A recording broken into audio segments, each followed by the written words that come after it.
Welcome, stupido, to Geek Salad's retro movie review from the Geek Salad podcast. I'm Andy. And I'm Mike. And Mike, ask me why I'm drinking. Why are you drinking? Because it's Wednesday. No, wrong answer. Because we did it after a year and damn near 30 movies. Give or take a few that we did earlier. Yeah.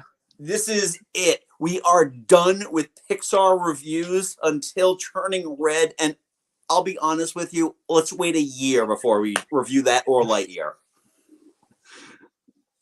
At least. Depends on how good it is. I'm actually kind of really excited for Turning Red. It looks really cool. I am too. I am too. But yeah, we got a lot to talk about, so let's And we have a few other things in the few other irons in the fire, as it were. Exactly. Which, by the way, that you know what? Oh, God, I'm kicking myself now because I just remembered that we were doing that. So I might just have to go kind of on a weird thing there because I remember we were like, "Hey, aren't we going to do that thing that we're going to do at the end?" I'm like, "Yeah, we'll do that," and I'm an idiot.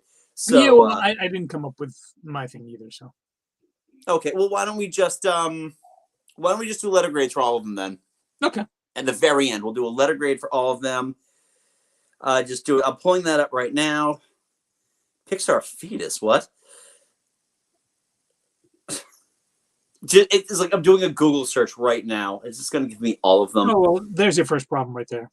Oh, yeah, that's my. Well, all right, cool. Anyway, let's do this. So, yes, tonight we close out with Luca, which was released last year and was the most streamed movie.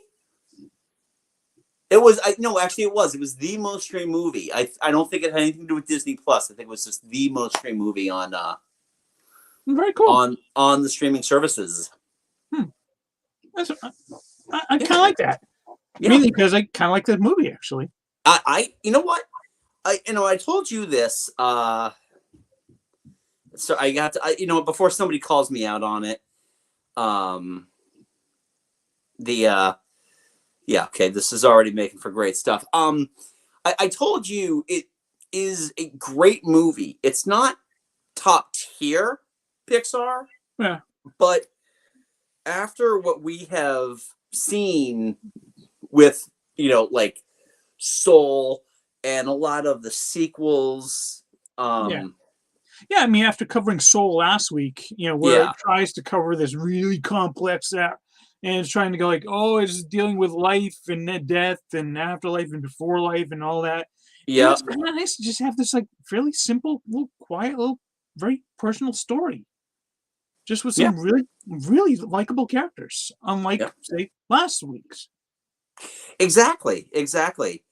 Yep, this was the top streaming movie of 2021, beating out Red Notice, Raya and the Last Dragon, Jungle Cruise, Black Widow, and Red Notice is a Netflix, so I know they're counting that. That also includes stuff like the Snyder Cut, so it really, and I gotta say, I think it deserved it. My first impression about this movie was when I watched it when it premiered. It was like, it's not bad. The second view is what got me. I think the second viewing of this movie is really what, for long-standing PIXAR stuff, it makes the difference. It really does. Because I remember kind of liking Soul, and then going back and watching it and being like, Yeah. I first watched Luca last night. I genuinely didn't really have all that many expectations for it because I think the trailers for this, much like most PIXAR movies, the trailers really did no favors for this one. It was like, okay, they're these two kids who are sea monsters, and when they hit water, they're revealed. Okay, fine. Yeah. So what's the story of this? And then just like it is just a nice little quiet little movie. I mean, it's not as if they're trying to like unite the world and stop this evil. No, they're trying to win a race. Right. So they can get a Vespa. Yeah. I gotta tell you, 2021 really made me want to own a Vespa. It really did. Between Loki and Luca, it really just made me want to own a Vespa. Yeah, I'm still not up for a Vespa.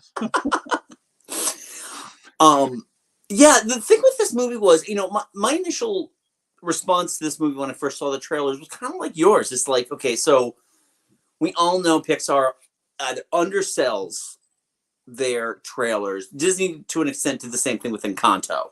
Yeah. But they also, this was a departure animation style wise. I was telling you this yesterday when we were talking about the human models in this movie are very different. I feel like Pixar's gotten into a comfortable area when it comes to their human design.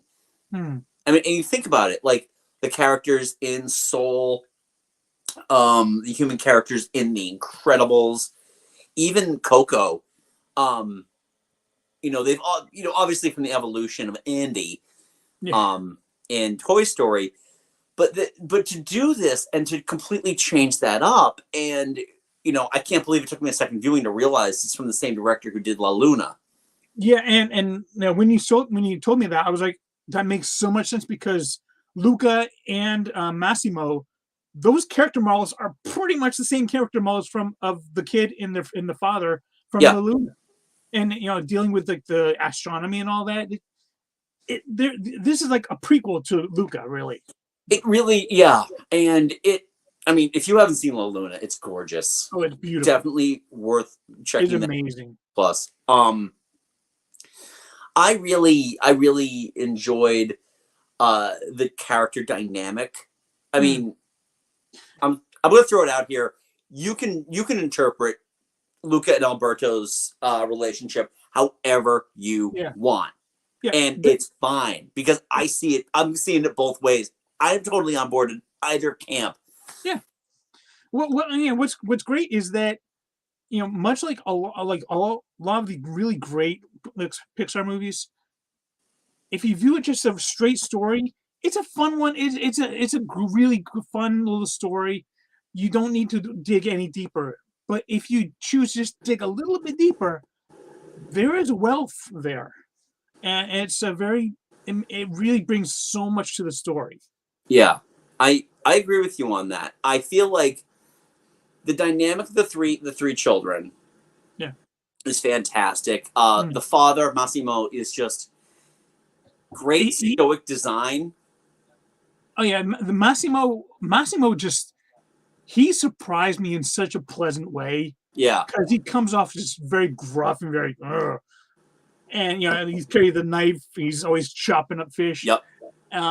But yeah, as soon as they get to know him, he's like, no, this is a guy that just loves his daughter, and he's being very much of a father figure to the two kids. Yeah, two boys, and I really love the fact, like, I thought they were gonna make it. Oh, his arm was killed by sea monster, and that's why he saw it. No, he was born that way. Yeah, that's so cool. I really love that. Yeah, I like it too because they didn't go with a lot of the obvious things. I felt like there were certain things we could kind of see coming, especially with Alberto being abandoned. Yeah, figuring that Bruno was his father's name. I thought his father was dead. I thought he was just like, I thought that was going to reveal like his father was like killed or something like that. But not being abandoned, that added a nice little twist to it. Yeah. I like that a lot. I like even the parents. The parents who are really the only name actors this entire thing, Maya Rudolph and Jim Gaffigan. Well, Luca and Alberto, their name, just Jacob Tremblay, who I believe he's won an Academy Award. He's been nominated at least. Jacob Cavallini? All right.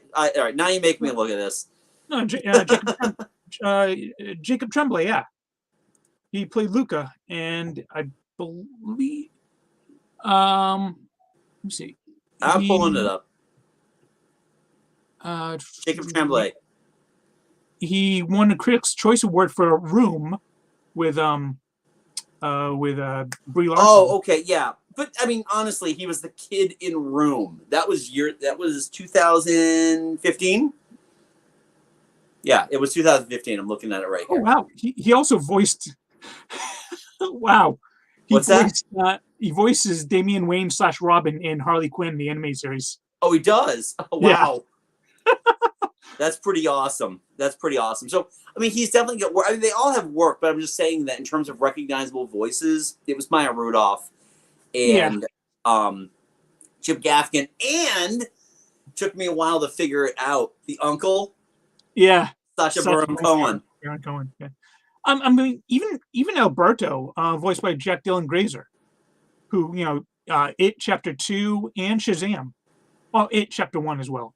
Okay. But he was Freddy in Shazam. Oh, he was. Okay. Yeah. So, yeah. So, right. Again, most people don't recognize children's names unless they're on Stranger Things, and it's Finn Wolfhard, and just Finn Wolfhard. Yeah. But I really enjoyed this, and I'll give them all the credit in the world too. They didn't lean into Sacha Baron's character that much. 2 scenes, and one of them is at the end. Yeah, which is good because Ugo is really creepy. Well, I just love how crazy he is because he just lives in the dark. Just swallow away the carcass. You just don't even know it. You just open there. Oh, it falls in. Whale carcass. Yeah, his heart stopped. Just give it a tap. It'll be okay. Punch it harder. I just enjoyed this. You know what? I love the villain in this. Yeah. Oh damn. What was his name? Air Cole. Yeah. I love it too because at the very beginning, when you're first introduced to him, it's like, "Hey, who wants to see me eat a big sandwich?" And that's all he does. Every time you see him, he's got a big. It's always a different sandwich, though. Yep. But it's always a big sandwich. I love that little thing. I love the wispy, crappy little mustache that he had too. I love how Luca just managed to get a dig in at that. Yeah. It's like, called him catfish. He's got 2 little whiskers there. Yeah, I thought it was very charming. The music, the use of 1950s/60s Italian pop was that was a nice touch. I really enjoyed it. Especially how it just opens with that. Yeah.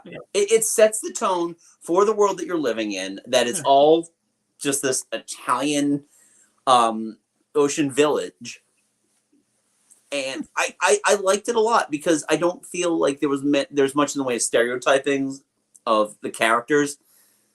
Yeah. Even though a lot of the drawings kind of made, like the hunched down handkerchiefed old ladies and everyone's eating pasta.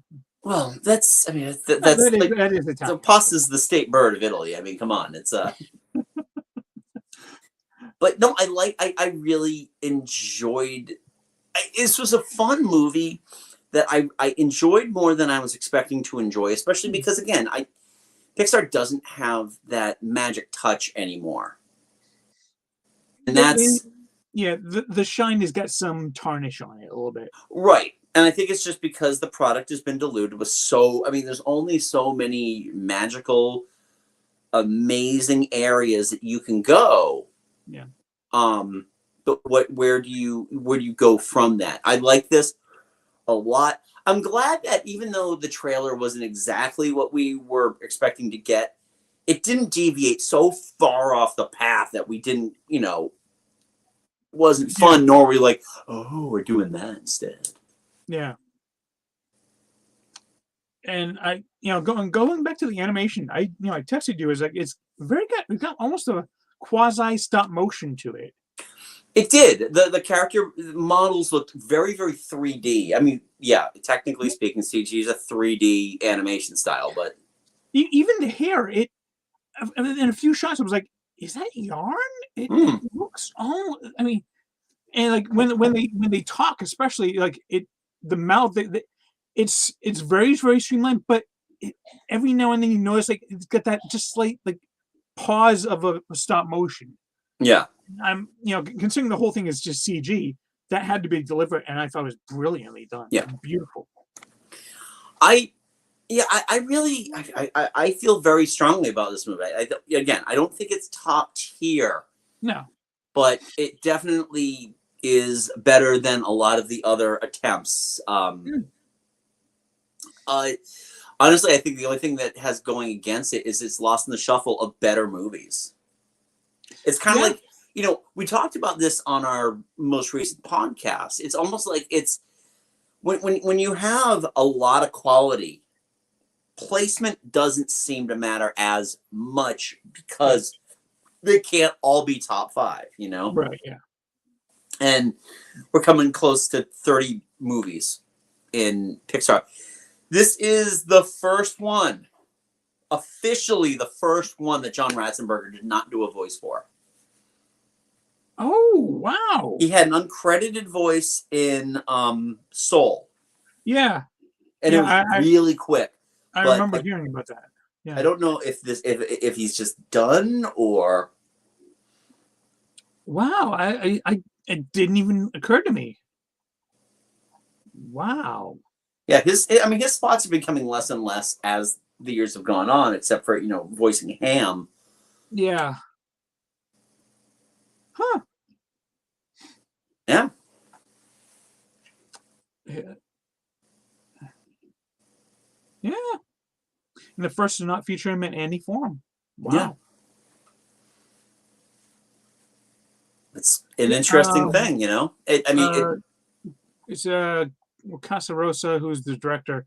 Just on Wikipedia says later stated that Ratzenberger was not included in the film, citing his and the company's desire to start some new traditions, including where the Good Dinosaur director Peter Sohn, who voices Ercol's henchman, Kichio, serves as one of the executive producers of the film, would appear in every Pixar film. A new generation of filmmakers telling new original stories will be composed by other composers. Okay. Fair, that's fair enough. And we talked about this last week, that essentially going forward, there is a new group of filmmakers. Pete Docter is now in charge of Pixar Animation. He took over for John Lasseter a couple of years ago. He's working in tandem with Jen Lee on the Disney end. Brad Bird hasn't done an animated movie since Incredibles 2. Yeah. Andrew Stanton, I haven't seen him do... I'm just talking... Hey, buddy! Wow! Hey, that is a... God, it's been forever since either of us have talked to him. Hey, hope you're enjoying the show, Abe. Yeah. We both used to work with Abe. Yeah. Oh, that's awesome. Welcome. So we were...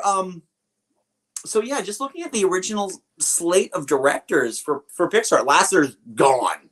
Yeah, rightfully so. Docter is an executive now. Andrew Stanton, Brad Bird. Pretty much your old sage now is Lee Unkrich. Yeah. Given that Turning Red is got a fairly new director as well. Yeah, I think she directed Bao. Yes, she did. So they're actually going back to a lot of their shorts directors and saying, "Hey, you did a great job with the short. You want to try doing a full movie?"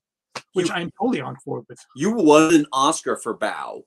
Go, it's yours. Take it. And I love that. We're seeing that now with a lot of the newer Pixar shorts, the Spark shorts, and all that we are seeing an evolution in the directors. I kind of feel the same way with the way Disney is doing theirs as well. We're seeing the new stable of directors coming into form. I mean, new voices. Wait, considering that Jen Lee is the last one to direct, is the last of the standards, and she's done 2 movies, and they're both Frozen movies. Yeah. Musker and Clements haven't done anything since Moana. I thought they had No, Byron Howard. Sorry, Byron Howard. He had didn't he have a hand in Encanto? Byron Howard may have, but I like that they're passing this on, and if it gives us, And again, I think with Turning Red, it's the same thing. These are different character designs. We're moving on. We're moving away from the typical Lasseter vision of the characters. So, I'm all in for it. I really want to start seeing some of these movies hit the theater again. Yeah, because we didn't see Encanto in the theater. I did. You did, right? Yeah. We had no time to really do anything. So I mean, now that things hopefully will reopen up again, hopefully that Lightyear I think is going to be a theatrical release. Yeah, Lightyear seems to be a fairly easy lock. I mean, Turning Red, it would have been a lock, but it's not a known franchise. As much as I hate to say it, I mean, it's a Pixar movie, but yeah. But Lightyear is kind of an offshoot of Toy Story, so that's got more franchise power. That's going to go in theaters. But it honestly allows Turning Red to also kind of pick up where Luca left off in terms of this is going to be the most streamed movie of the year. Yeah. And I don't doubt that. I do not doubt that whatsoever.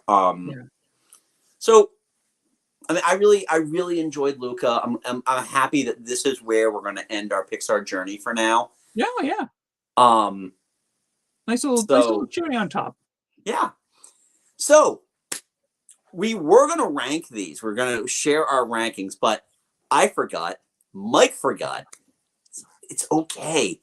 So, we're going to do something different. We are going to simply grade. Standard school grading, A+ to F-. All the Pixar movies. Counting backwards. All right. So let's start with Luca. What grade would you give Luca? I'd give Luca a B+ actually. The same here. I think it was again not top shelf, but very, very good. Yeah, it didn't like jump out like, wow, this is amazing. But what it was trying to do, did it solid. All right, cool. Moving on. Soul. I'm gonna go D. You're gonna go with the D? Okay. I'm going with the C+. When it worked, it worked. When it didn't, it didn't. I just wish they picked a lane. Yeah, for me, it failed a lot more than it succeeded. Okay. All right, onward. Onward. I'm gonna go with a B on that B. Yeah. Okay. I'm gonna stick with a B+ on that one too. I really enjoyed the story. I love the world that it took us. Toy Story 4. Toy Story 4. Let's go.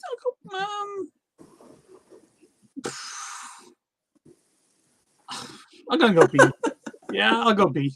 You're gonna go B on that one? Yeah. All right. Yeah, I'm gonna stick with a B on that. I enjoyed the movie, just not as much as other. Yeah, it was fine. It was fine for what it was. I still question why it needed to exist. Okay, yeah, that's fair. That's fair.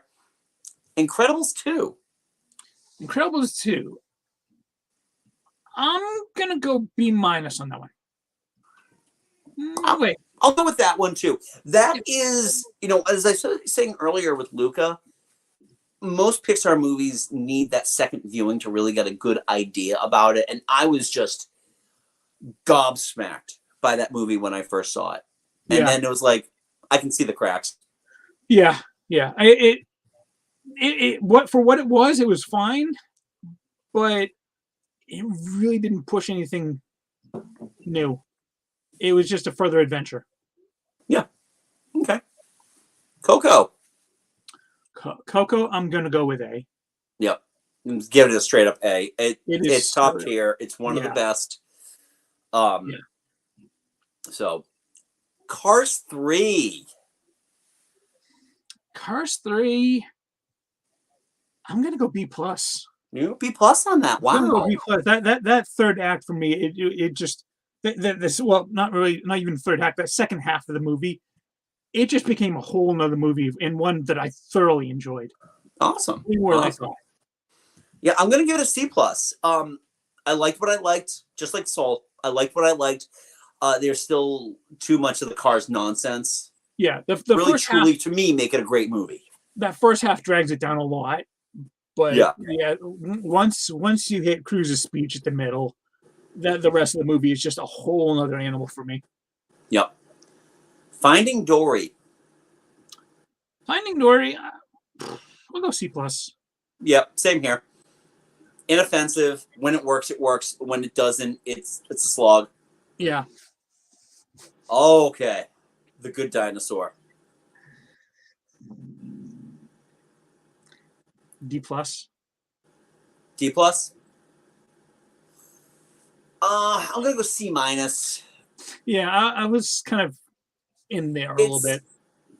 Again, there are some very few moments of absolute beauty in this movie, but not enough to make me want to watch this movie again.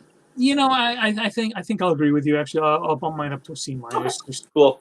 That ending, there was enough emotion there that okay, all right, whatever. Yeah. All right. Inside Out. Inside Out. That's for me. I'm trying to decide if it's an A or an A plus.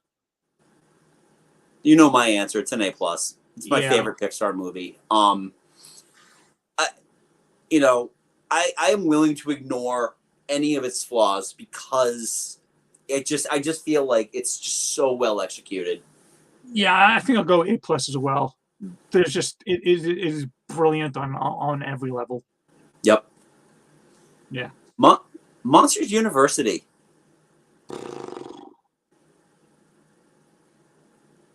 I'll go C. You know, C. Yes. Smack them. I'm gonna go with a B minus on it. Again, it's like I feel like it's better than the worst prestige Pixar stuff. Again, you take what works and it works okay. Yeah. I just did not see a reason for it. Yeah. It gave me no information that I was like, wow, I want to know what that about that. I was like, I don't care. Brave. I'll go C plus with Brave. C plus. Okay, I'm going with a B. I knew you would. Yeah, I like the movie. I'm in the minority, but I do enjoy it. Yeah, I liked it. Cars 2. I think we're both gonna go straight up F on that one. Oh yeah, that easily the worst thing that Pixar has ever done. Oh yeah. Toy Story 3. I'm gonna go A plus on that one as well. You're going A plus. I'm going with an A on that one. Okay. You know, yeah. it very again, it's just the rewatchability is tough because of the feelings. Yes. That's one I would only watch again if we're going to review it. All right, Up. I'm going to go A. A? Yeah. I'm going to go with an A too. We talk. You know what? I'm going to go A minus on this one. Yeah, talk about this because this is another movie where its legacy lay in the first 10 minutes. Yeah. It's still a very good movie, though. It just, again, when we looked at it outside of that 10 minutes, now you're starting to notice the faults within it. But all in all, I think an A minus is fair. Oh yeah, I'll go with A minus as well. Because that first like 5-10 minutes, utter brilliant. It is masterpiece. The rest of it is a really good movie. It just that first 10 minutes is you're blowing your wad right there. Yep, exactly. All right, WALL-E. I'm gonna go A. I'm going A plus. Yeah. For me, the only thing that keeps me from giving it an A plus is that some of the human characters are. I felt like they were used enough to a minimum where they weren't annoying, and you did need that in order to move the story along. I think it's practically perfect in every way. Ratatouille. I already know what you're gonna go with. I'll go. I'll go A. Okay. Yeah, that's one. Again, that was from one reviewed a while ago, so I would really need to have to do a rewatch to be just confirm that. But from what I remember, I'll go with the solid A. All right. I'm going again, A plus. This is during Pixar's golden era. Yeah. This movie, quite honestly, could have been done live action, and they could have used a train rat, and it probably still would have had it. You know, it wouldn't have had the same effect. The animation helps the story, but it's so good. All right, Cars. Cars. Cars. C. C minus. It's again, a lot of it has to do with the fact that this movie really just comes across as not like really hating its own audience, its own target audience, and Mater is just unbearable. Yeah, I'll go with C minus. It's. I mean, it's not as awful as I thought it would be when I first watched it, but it's also not great. It looks gorgeous though. I mean, this is where they really clicked in for the scenery, the background scenery. Yeah. All right, Incredibles. That's an A plus. That's an A plus for you. Okay, it's an A for me. It's. I believe it's still my favorite Pixar movie because it just clicks every single box that I want. It's the best of the early Pixars, in my opinion. Yeah. Oh yeah. All right, Finding Nemo. B minus. Sorry, did you say A minus? B minus. B minus. Okay, I'm going A minus on this one. Obviously, we've had this discussion about our feelings on Marlin. So, I know a lot of people that would like to say that I'm impossible. I'm stupid because I gave it a B minus, but Marlin is just he is such a wet blanket for 80% of this movie. All right, Monsters Inc. Monsters Inc. I'll go with a B. Okay, I'll go with a B plus on that one. Yeah, I mean it's not my favorite of old school. No. Pixar, but it's still I feel, and that's one that gets better the more viewings, and in fact surpasses movies which I liked better beforehand. Yeah. When I first saw this one, I was like, all right, cool, it's cute and all that. Second viewing, I'm like, okay, all right, I can start to see it here. Okay. Toy Story 2. Toy Story 2, I'm gonna go with B plus. B plus, okay. A minus. Yeah. Honestly, I kind of wish this was the movie that the original was. It is fantastic. It definitely improves on the story, and 100%. I hate to say the advances in animation in a scant 4 years really improved on this one. All right, Bug's Life. Bug's Life, a C plus. Okay, I'm going with a B minus on it. It's Magnificent Seven with bugs. It's the Three Amigos with bugs.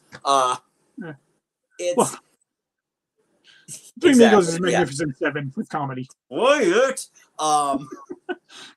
I feel again. This one's the one. This is the redheaded stepchild. It's misaligned because it's not only the second one sandwiched in between two Toy Stories, but let's be honest.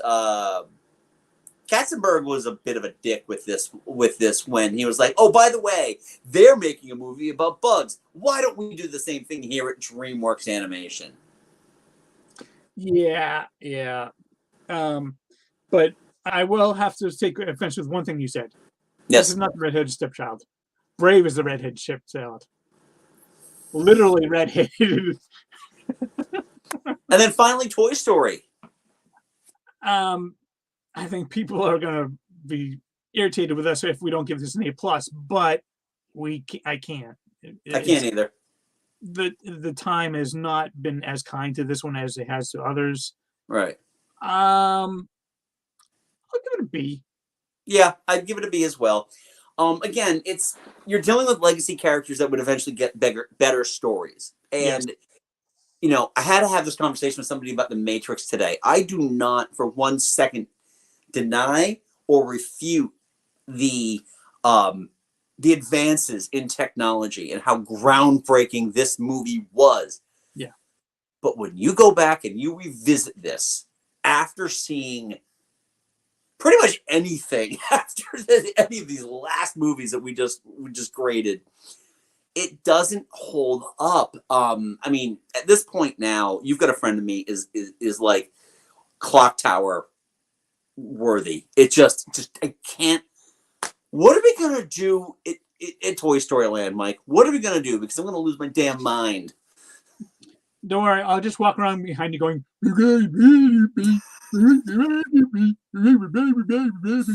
And I'm just pissed that they don't drop to the floor when they say Andy's coming anymore. And you wouldn't be lying either, but yeah. So that was PIXAR. Yes.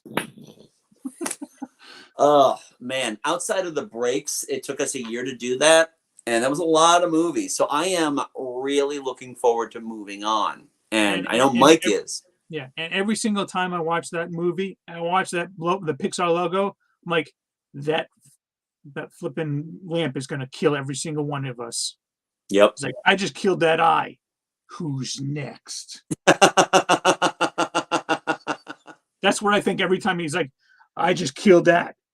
Who's watching? Who saw me do it? You want some You're all of this? witnesses. You all must die. So, yeah. So starting next week, we're going to take the month of February, and we're going to do something a little different. We're going to have a whole month with guest hosts. We've had guest hosts in the past. We're bringing back some of our favorites to talk about. We asked them what movies they wanted us to review. We're going to review them. Well, that's not saying that any of the guests we don't bring back are not our favorites. No, we love all of our guests equally the same, but these are the ones that were available. Yeah. So, yes, but I'm really looking forward to what next month is going to bring. Also, because it just means I can look for different movie posters now for our YouTube stuff, and I don't have to just keep grabbing screen grabs from PIXAR movies. Yes. Oh, you know how relaxing it's going to be to not have to go on Disney Plus to watch another movie to review for a couple. Yeah. However, that also means that we won't know exactly where we're going to find the next movie we're going to watch. Oh, I've done the homework for us. Okay, where is it? I'll tell you later. Okay, cool. I don't want to give away where the movies are. So anyway, folks, thank you so much for joining us. Abe, if you're still hanging around, man, miss you. He's not. I'm glad he was here anyway. Anyway, Miss Gabe. So Mike and I host a little podcast called Geek Salad. You can check us out wherever you get your podcasts, iTunes, Spotify, Stitcher. We just dropped a new episode last week, or actually this week, discussing the 5 MCU series of 2021. Went into a full discussion. Amazing conversation about that. So check that out. Check out our archive of all of our videos here. If you haven't done so already, subscribe, hit that like button, share these videos, get the word out, get our algorithm up. And you can follow us on the social media, on Twitter at Geek Salad Radio, and on Twitter at Facebook at Geek Salad Podcast. Eventually I would get it. Check out our store at TeePublic. And anyway, folks, you've got a friend in me and Mike. And until next time, go forth and be nerdful. We'll talk to you later.